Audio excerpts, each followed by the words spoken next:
created man perfect. But he looked at him, and considering the work that he had to do and everything else, he said, something's missing. Something's missing. He needs a helper. He needs a complement. And what did he do? Well, in Genesis chapter 2, verses 21 and 22, this is what Jehovah figured out. He says, so Jehovah caused the man to fall into a deep sleep. And while he was sleeping, he took one of his ribs and then closed up the flesh over his place. And Jehovah God built the rib that he had taken from the man into a woman. And he brought her to the man.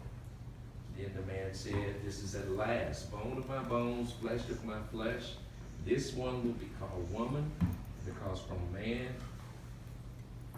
she was taken. That is why a man will leave his father and his mother, and he will stick to his wife, and they will become one flesh. So Jehovah's God saw that man needed a helper, a complement. And I'm sure Stanley, over the years, has probably been thinking, something's missing. I gotta find what's missing. And he found Mary. And as time went on, he said, that's what I need. That's what I'm going to get. And therefore, we're here to this occasion here. And it's a beautiful thing. That scripture that I read, it had poetry, but it also made a very valid point. This is considered to be a permanent union. And after many years of living, I'm pretty sure you all want to go into the new world together. And as long as you're in this system, you want to be together. And that's the beautiful part about a marriage. It's an arrangement that will work because it's two of you. But as we know from the scriptures, 3 is better. And so you have a God-fearing man, a God-fearing woman. Why not put God in there? You put Jehovah God in there, his standards, it makes it a tighter bond, and it makes everything work out better. Just think, he started the first marriage. So he knows exactly what's needed. He saw what was needed in the man's case. And he says, this is what's needed. Now he's saying, I know how to make it work. And so if you all give Jehovah his due attention, his advice is very, very necessary. It'll draw you closer to him even. And you know how Jehovah is. He's the Most High. And if you all are close to him as a couple, guess what?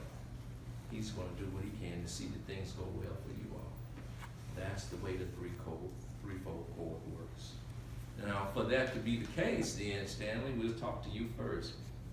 You have to have respect for Mary. Men thrive on respect. Some don't understand that, but the man has been appointed by Jehovah God as the head of the family. And that's a lot.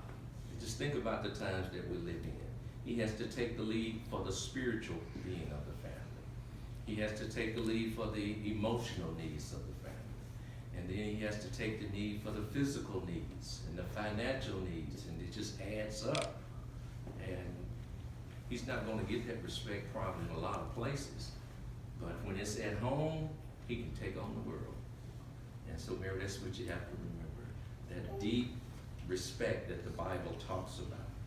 Now, Stanley is going to have to, some say earn it, but I'm going to put it this way. Stanley has to copy the example of Jesus. That's the example. And if we look in the Bible, let's look at Ephesians chapter 5. Starting at verse number 25, and then we have verses 28 and 29. This is what you have to do, Stanley. The first part is easy. Husbands, continue loving your wives. It sounds easy, right? You're going to keep doing that.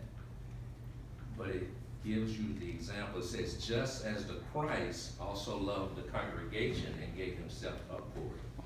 So Jesus Christ loved the congregation, but he sacrificed his life for his figurative wife. And that's what you want to be able to do. Why? In order that he might sanctify it, cleansing it with the bath of water by means of the word. And then we go down to verse 28, 29. In the same way, husbands should love their wives as their own body. A man who loves his wife loves himself. For no man ever hated his own body, but he feeds and cherishes it just as the Christ does the congregation. There again, that comparison, just as the Christ does the congregation. And we think about Christ. He did such a great job with the congregation that people that don't even know him fully, they're full of Jesus. They know Jesus. The world knows about Jesus. They don't even understand.